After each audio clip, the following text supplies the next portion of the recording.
You're not allowed to leave your desk at all. You're only allowed to go to leave your desk 3 times a day. You get either 2 15-minute breaks or 2 10-minute breaks, depending if you're full-time or part-time. And you get a half an hour lunch. You rarely, if ever, get an hour lunch.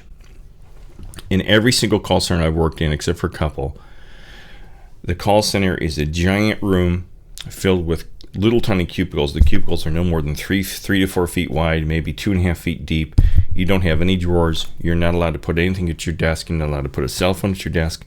You're not allowed to keep a jacket at your desk, especially if you're handing credit cards or personal information, like customers' personal information, like social security numbers, credit cards, things like that. Most of the places I've worked in, especially the large corporate call centers, they put the bathrooms for the men and the women and the break rooms so far from where you're sitting that it literally will take you anywhere from 2 to 3 minutes just to get up from your desk and walk to the bathroom. So if you get a 10-minute break, think about this, you get a 10-minute break, anywhere from 4 to 6 minutes of your break is spent walking to and from the break room.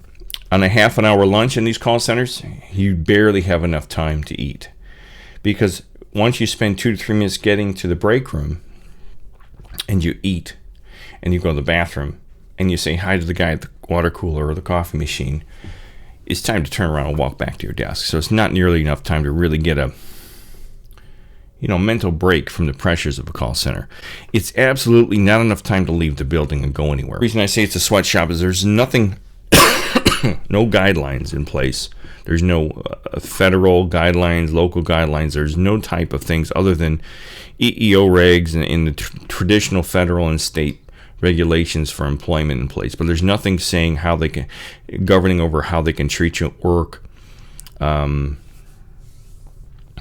So there's no unions. There's nothing. Some call centers have unions, like the big telecom places like Verizon, Landline. I think they're unionized, but they're trying to do away with it. They're trying to get rid of the unions. That's what I was saying.